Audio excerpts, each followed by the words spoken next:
Most every indigenous culture I have known, even beyond paganism, it doesn't mean all of them are this way, but everything I've run across believe that stones actually have a soul, like they're beings. They're not inanimate objects. They are beings with a spirit and a soul, and anything with a soul is, um, has to be, especially has to be respected.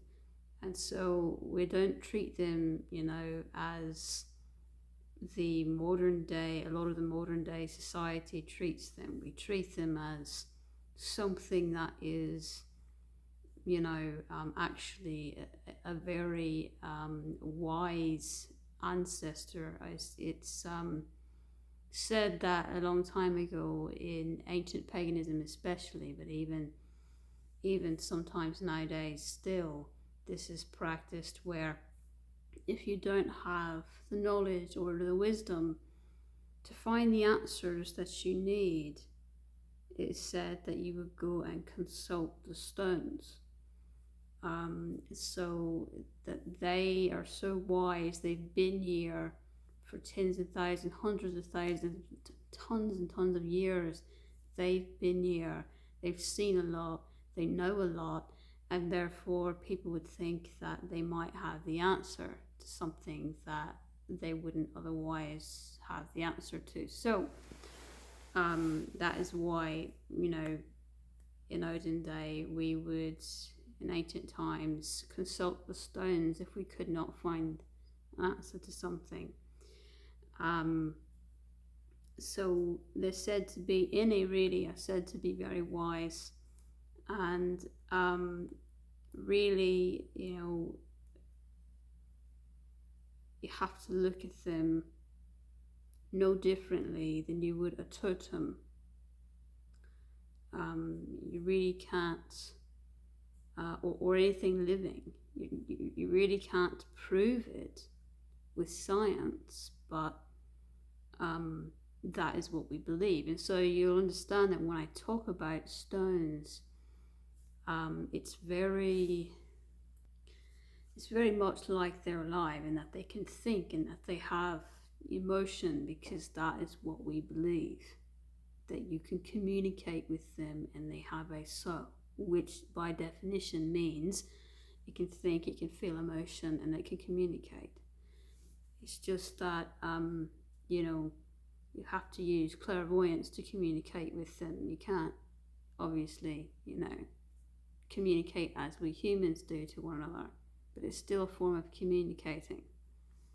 And most everything that you come across, I will say that definitely some types of stones, some are very, very picky, and others are a little more lenient as to who they choose. But really, you can't.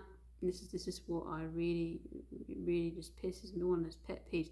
You cannot assume that just any old stone that you pick up, say you're looking for rose quartz, and you cannot assume that just any rose quartz whatsoever is going to have the harmony and the willingness to work with you, to do what you want it to allow you, even if that harmony is not there, it works against you. And especially something like quartz. Quartz is notorious for butting heads and fiercely fighting back. Actually, quartz is, they seek out an individual, usually. Any quartz seeks out a very specific individual, and they're very, very picky.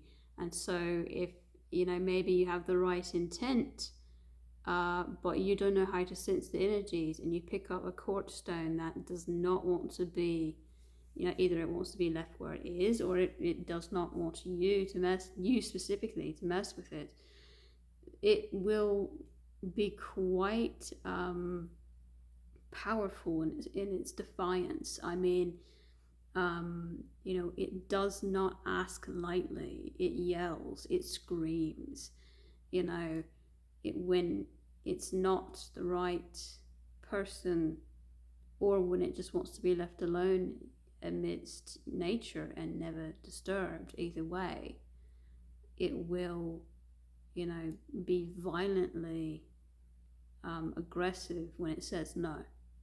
And other ones are a bit more patient, but most courts that you run across, if it's not willing and you have any inkling whatsoever into that ability to sense the energies, which we talk about, one of the basic skills that's very important, is what we need for all magic.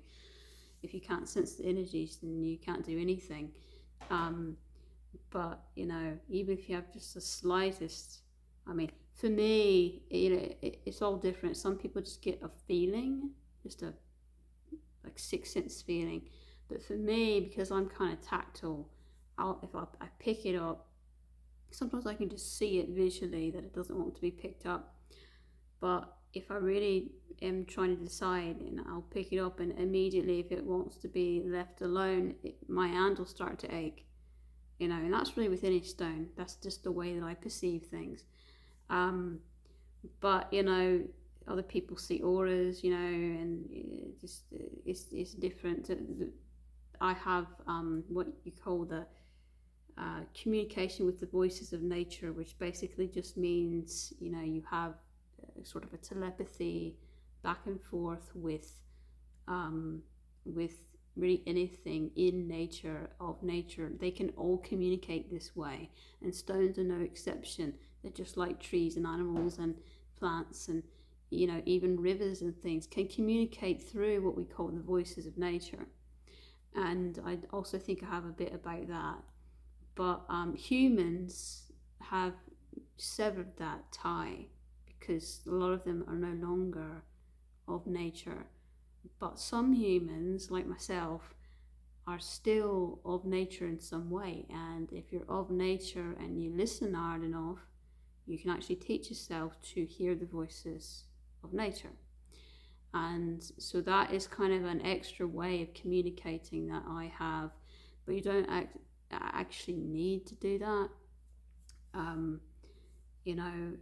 Typically people of nature have had past lives as animals or something other than human, and some of them, their actual soul is part animal, or part tree or something.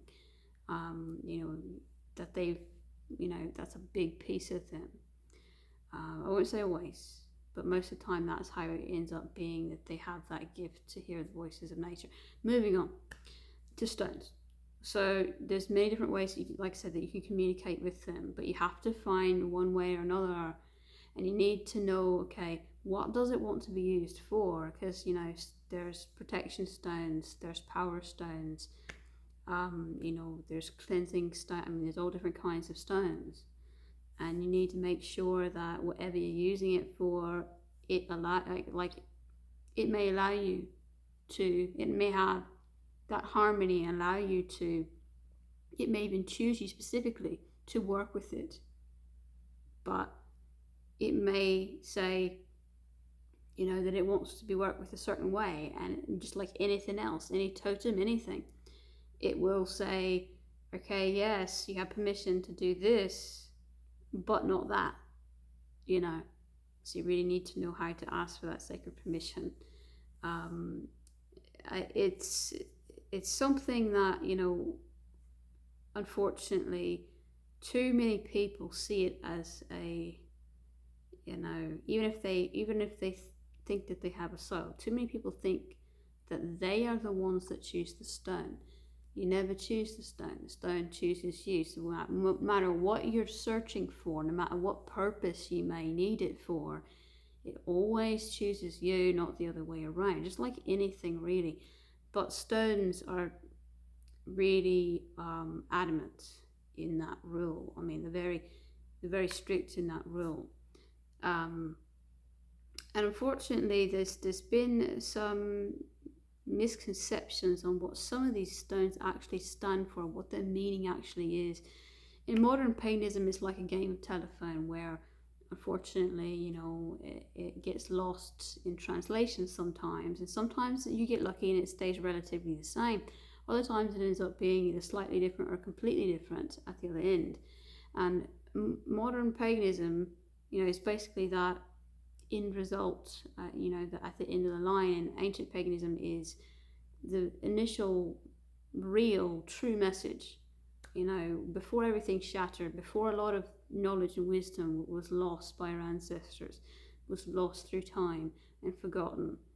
And so, what I say, though, when I talk about the different kinds of stones, I'll eventually bring up different kinds of stones. So I can't do a video on every single one, because if I did that, then I'd be here for ages. I'd be talking to non-stop for 20 years, even if I didn't sleep, and I'd still be talking.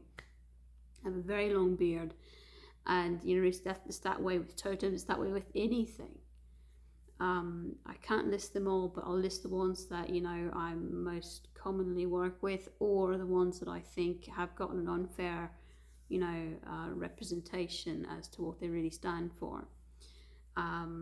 But yeah, I just wanted to give a kind of introduction to this, because if you're going into this not knowing, I don't always have the time in each video to separate and say, okay, this is what pagans believe that's what stones really are, and that's why I talk about them the way I do. I'm doing this general video so that you understand exactly where I come from with it. I know that not a lot of people are gonna see all of them, and they may skip over this, but it is important to know that if you're using really anything, but especially something like a stone, that it needs immense respect. Now, in general, there's usually, just like anything like totems, you can separate stones in different categories. There's stones that are really good for cleansing. There's stones that are really good for protection. There's stones that are really good for insight and healing and growth. And everything that I say, doesn't mean that that's all that there is. It's just, kind of the general thing that they do. Say I talk about hematite and I list several different things that it stands for. Does that mean this is the only thing that it stands for? Not necessarily. So don't get stuck on that. I can't always bring forth every little thing that it does, but I will always bring forth in general, its magic and what it can be used for. So with that being said, I don't know how long it's going to take me to start putting up these videos. When it gets to stuff like this, anything in this section, you'll notice it gets updated a lot slower than the rest of them. That's because, like I said, I have to do something like this just whenever I have time, or I'd be sitting here for 20 years growing a beard on you. So, it's just kind of whenever I have time, I add a new one. I may eventually add more totems and other herbs and things on here as well. I do hope one day that I can have enough time to do some tree totems. So just because I'm skipping around a bit doesn't mean that I've finished everything in one category. I'll go from totems to stone to herbs to back to totems to, you don't really know what's going to come next really, but I apologise for that, but it's basically just kind of whenever I got time and what I think would be good, whatever I'm guided to do in the moment, that is what is going to be the next video. Whatever I'm guided to do next. So we talk about guidance a lot. If you don't know what that is, we've got a video on that as well. So anyway, just keep looking, and hopefully soon I'll get a few up of individual types of stones. I know I'm going to do fluorite, hematite, probably quartz, probably tourmaline, might do obsidian, might do sodalite, I might do several others as well. I don't have a full list just yet.